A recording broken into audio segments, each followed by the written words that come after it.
Good afternoon. We just finished the Monday meeting of the White House Coronavirus Task Force. Since the time the President established the task force here at the White House, it has literally met daily, and we continued that effort today. We added the head of the Center for Medicaid and Medicare Services, Seema Verma, to the task force today, as well as Robert Wilkie with the VA.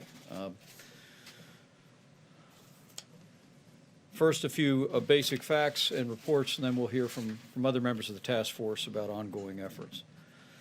At the present moment, we have 43 domestic cases of the coronavirus, 48 cases of individuals who've returned to the United States. Of the domestic cases, 29 of the 43 are either in California or Washington State. And we have communities that are facing what the experts tell us could potentially be a cluster in those communities.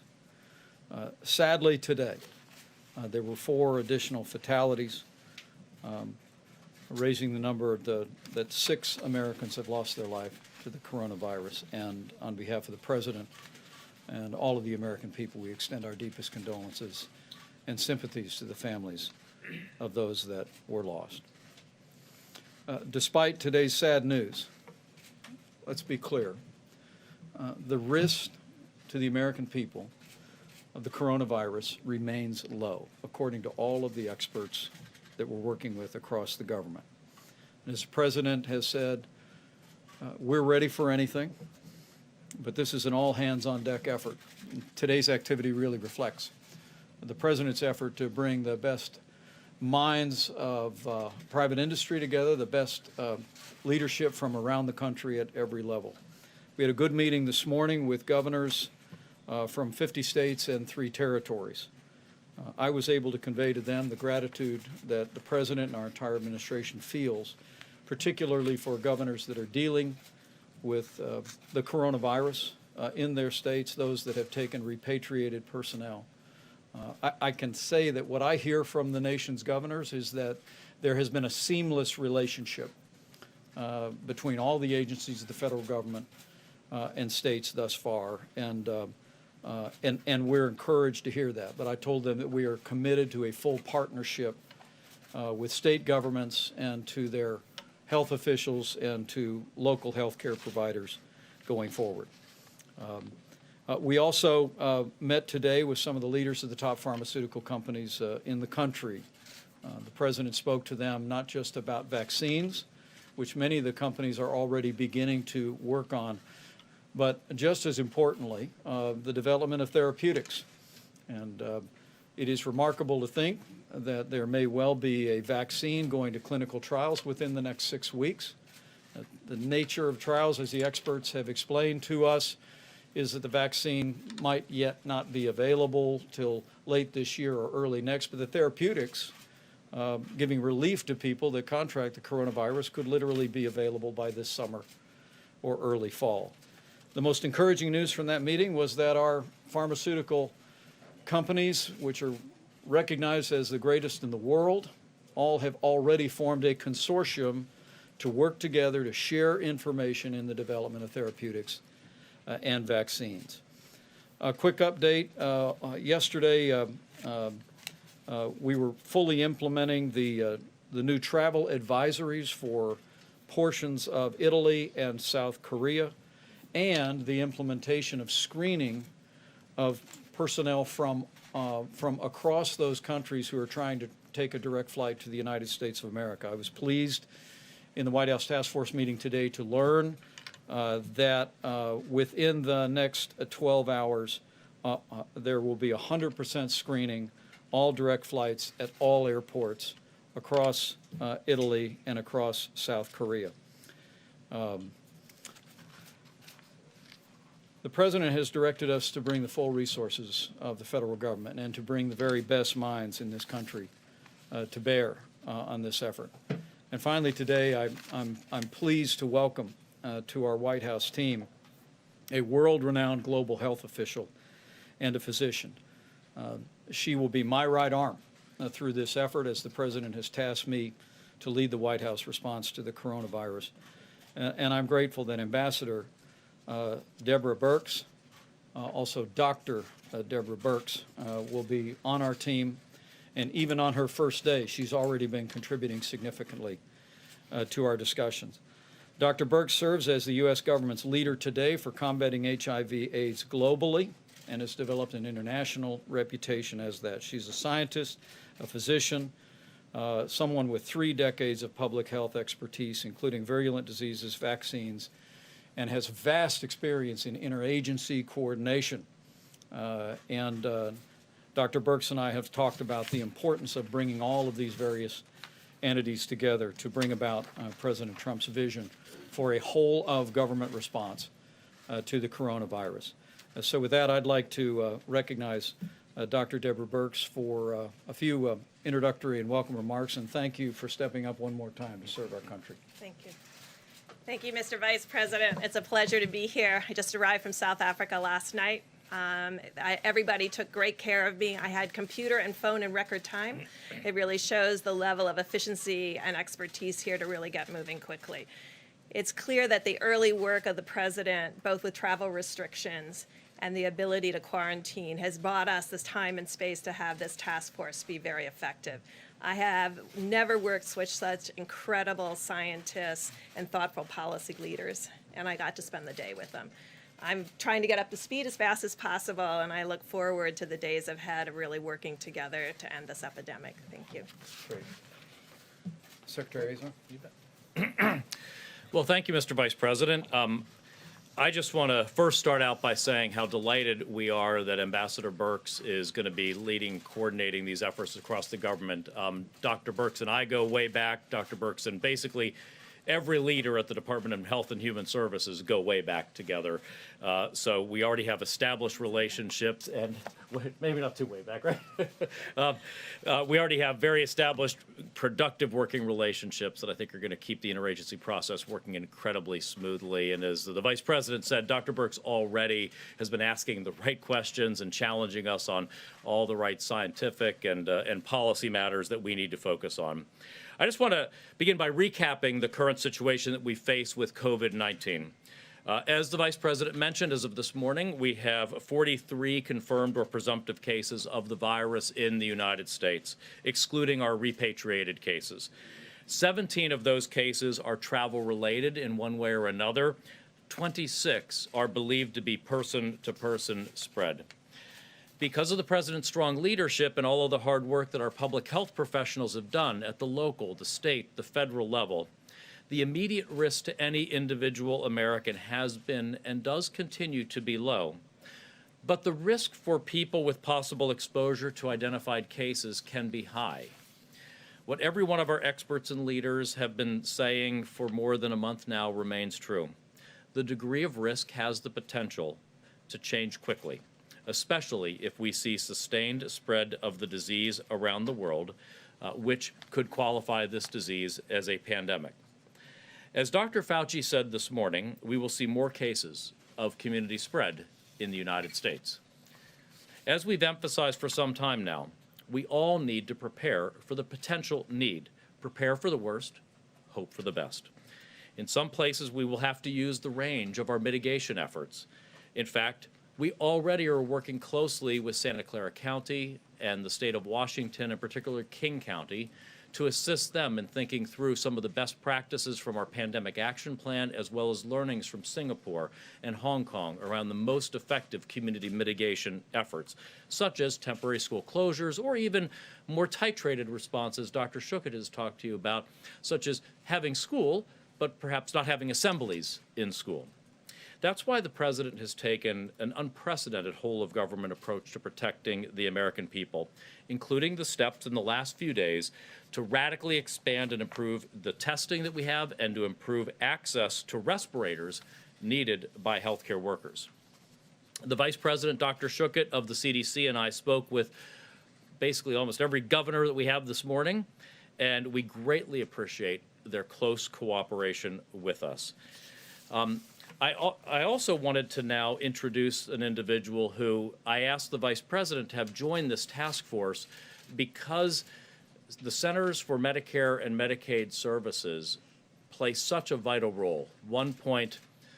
$3 trillion of spending here in the United States, providing health care to 60 million American seniors. And as we've seen, this disease can have a disproportionate severity impact on the elderly as well as the medically frail.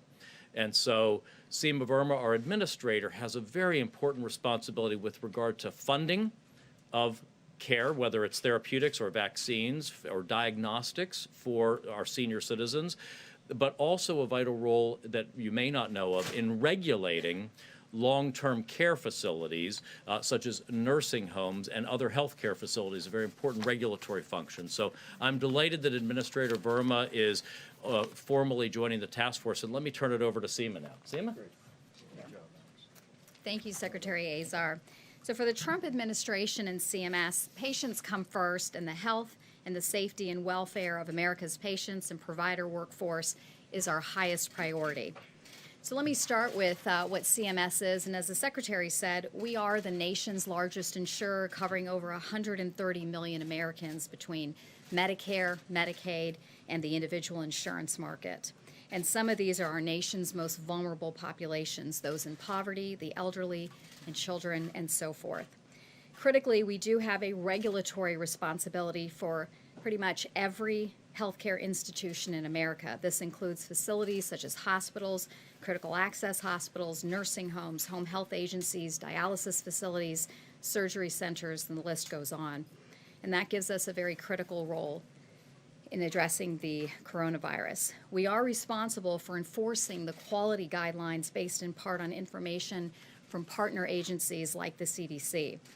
And so let me stress that CMS has long-standing infectious disease policies already in place that we've used effectively for other outbreaks such as influenza. And so healthcare facilities already have these procedures in place and should be prepared for what they may see. And we're going to continue to proactively update our regulations. We're going to be working with CDC. Right now, like I said, those are already in place, and it's our job to make sure that healthcare facilities are effectively implementing those guidelines. And we will work with the CDC to determine whether we need to update or change those. Also, we are looking at what we cover and clarifying the types of products and services that our programs will be able to pay for in terms of Medicaid and Medicare. And with that, I'll turn it over. That's very good. Thank you. Thank you, Seema. Thank you for stepping up. I want to recognize a couple of other members of our team. Tony Fauci, the National Institute of Health. Thank you, Doctor. Yeah, thank you very much, Mr. Vice President. I just want to make three comments and points. First of all, to underscore what the Vice President and with Secretary Azar said, we had a really extraordinary meeting with the CEOs of a variety of individuals in the pharmaceutical and biotech business, several of whom were in the room were people we were actually already actively collaborating with, and their enthusiasm about getting involved in helping us along with the development of products and the availability of products, be they vaccines, monoclonal antibodies, or therapeutics. It was very gratifying. Second, I'm very pleased that the President and Vice President will be visiting the NIH tomorrow, and we're going to have the opportunity to show them firsthand in real time the kinds of things we were doing. And finally, just one comment about Ambassador Dr. Birx. So a couple of people up here have said, you know, I go back a long time with Dr. Birx. Nobody goes back as long as I go with Ambassador Birx. She was actually a fellow in my program as a trainee. And we knew she was a star then. And now what has happened over the years, she's become a superstar.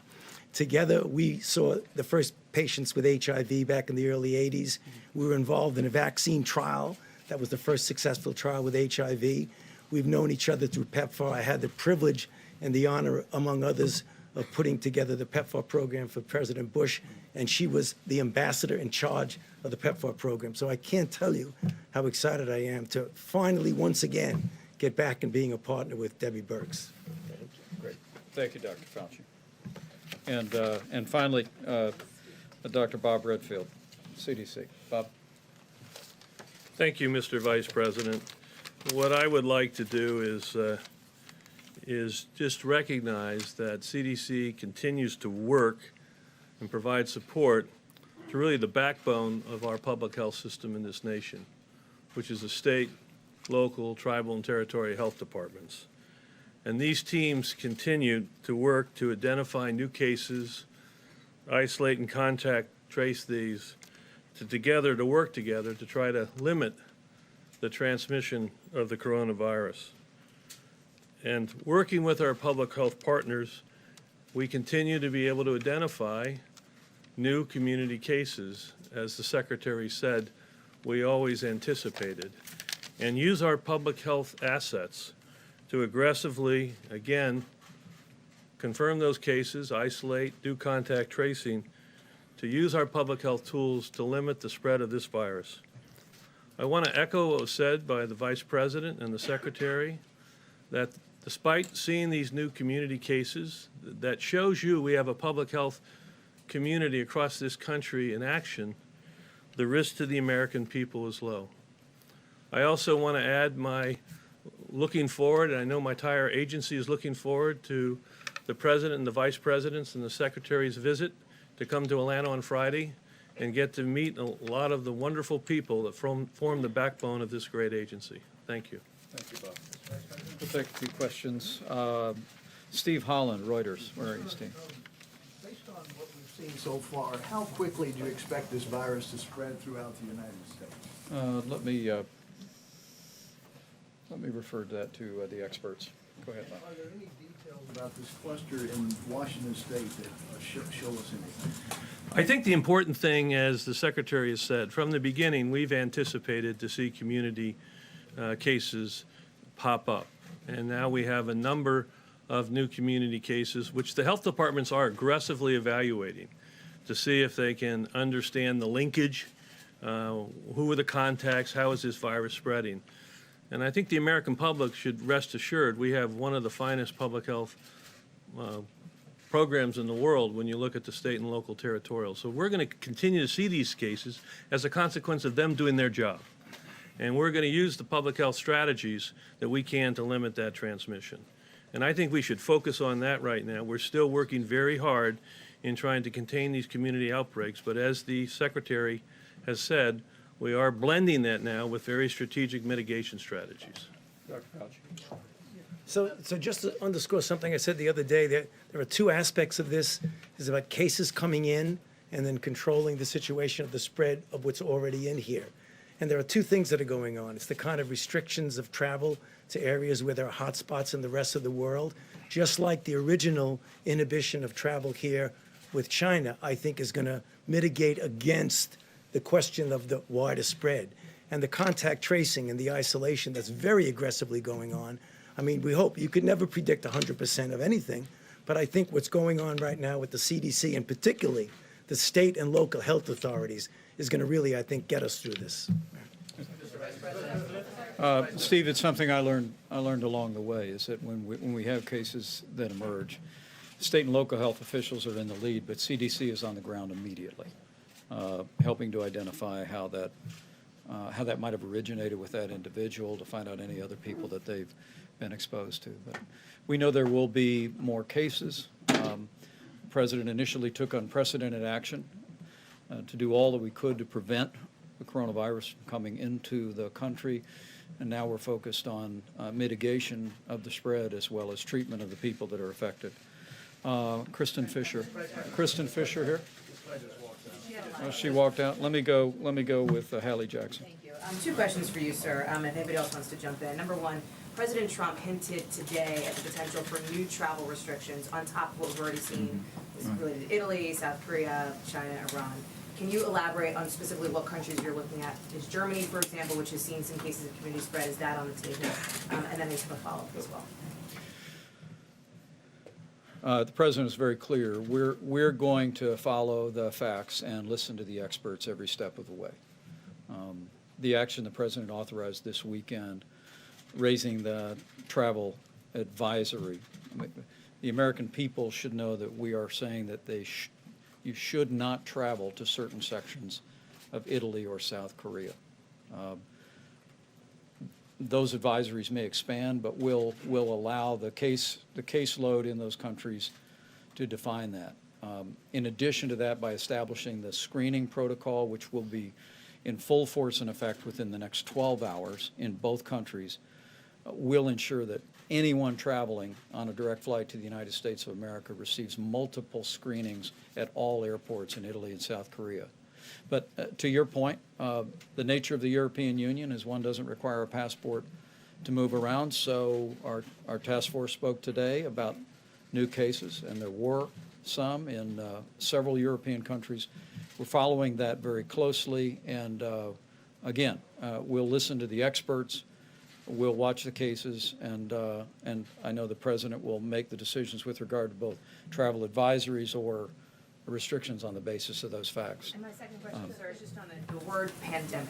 Do your experts behind you here, do you consider this now a pandemic in all but designation only? I would just refer to the experts that, our view is that would be for the World Health Organization to define. And our team, our task force team was in touch with the World Health Organization today. Do you want me to mention that? And let me let the Secretary address that. But, you know, this isn't so much about semantics. I think our briefing today was we're in more than 60 countries at this point. And so we're going to continue to focus on ensuring that we do all we can to prevent people coming into the country with the disease, to mitigate any spread of the disease once we identify cases, and of course, to provide treatment. Did you want to speak to that? You bet, Mr. Vice President.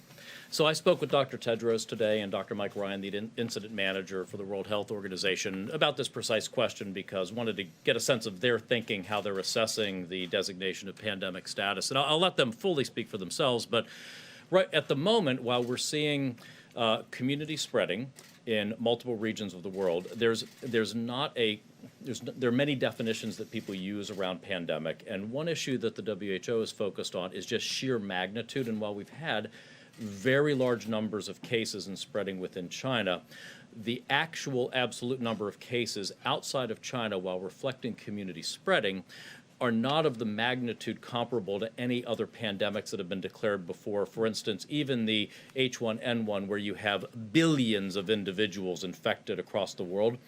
So that's how they are thinking about this, and we're just going to keep working with them. We don't have a view as to whether they should designate it a pandemic or not a pandemic. I made that very clear. I just wanted to get a sense how they're thinking about it and assessing it, and that's, I think, reflective of their current thinking there. But I'll let them. I asked them if they could put out some points about how they're assessing this stuff. Can you take a follow-up Good to answer. that? Good Can answer. you take a follow-up to that? Hang on, how about Ben with ABC? Where are you, Ben? Go ahead. On screening passengers from Italy and South Korea, what exactly will that screening look like? Is that people taking temperatures? Is that every single passenger? Who will be conducting it, and will it be expanded to other countries? And then how many tests have been conducted? Last week, I believe Secretary Azar said there were 3,600. What's an update on that? Well, let me just, our State Department and an interagency group has worked out that arrangement with both Italy and South Korea. South Korea actually about 3 hours ago fully implemented the screening on all direct flights, all airports. And as I mentioned, within the next 12 hours or so, Italy will have implemented the same thing. It will be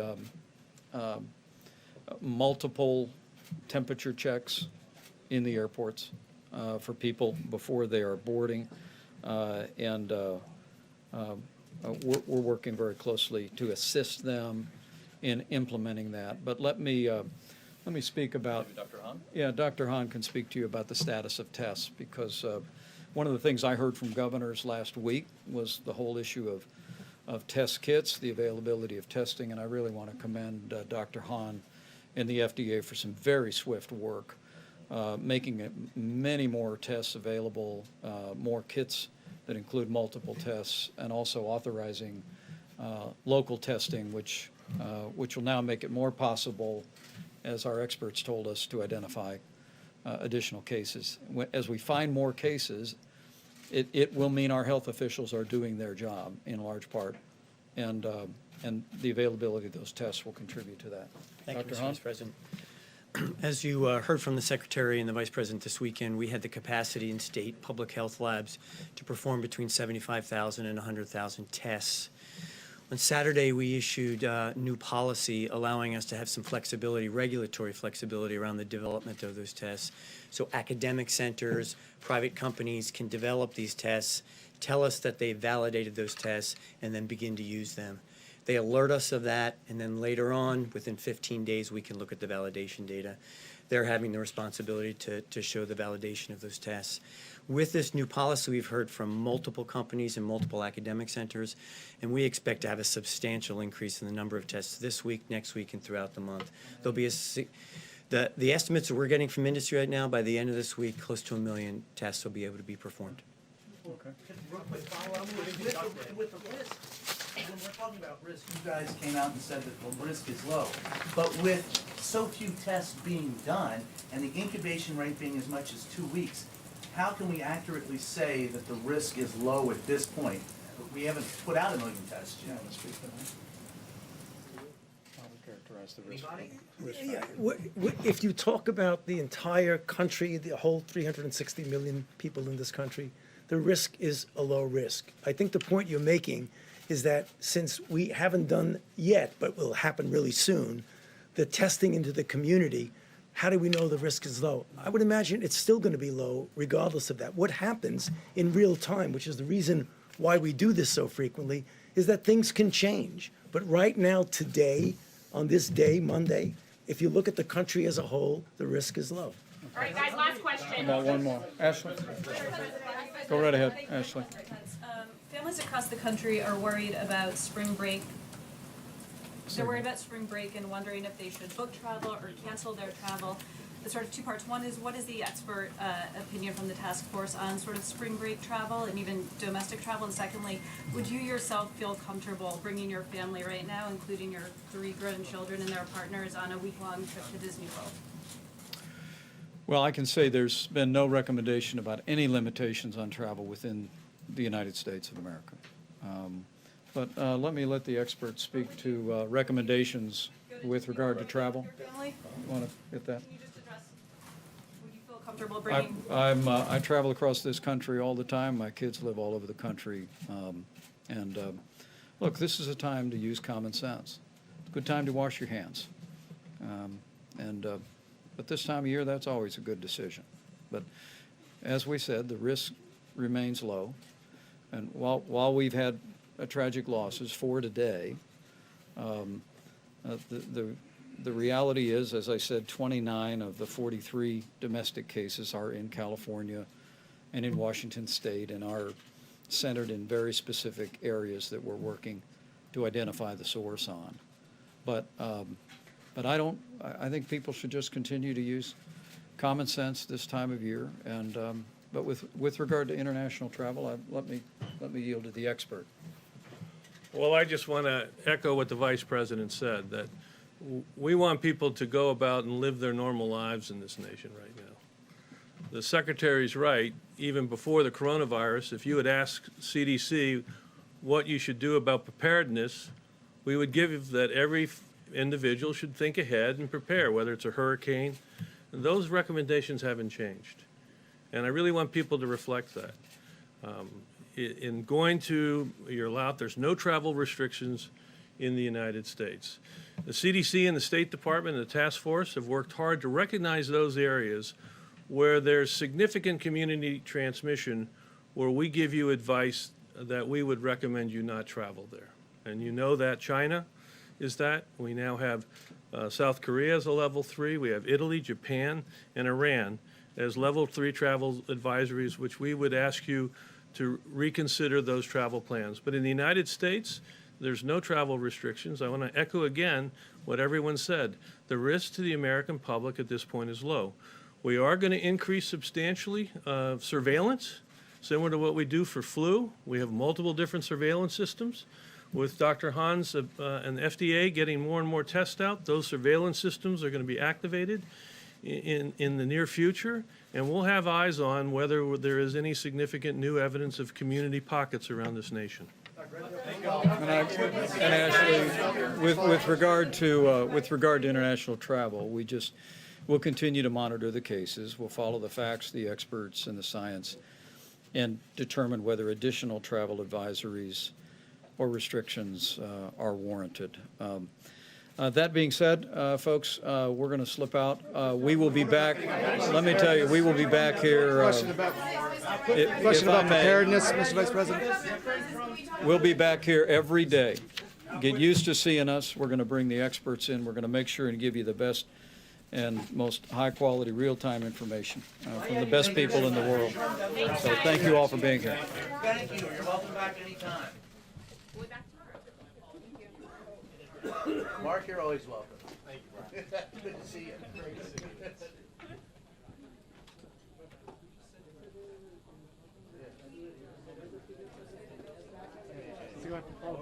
Their numbers are different than the WHO.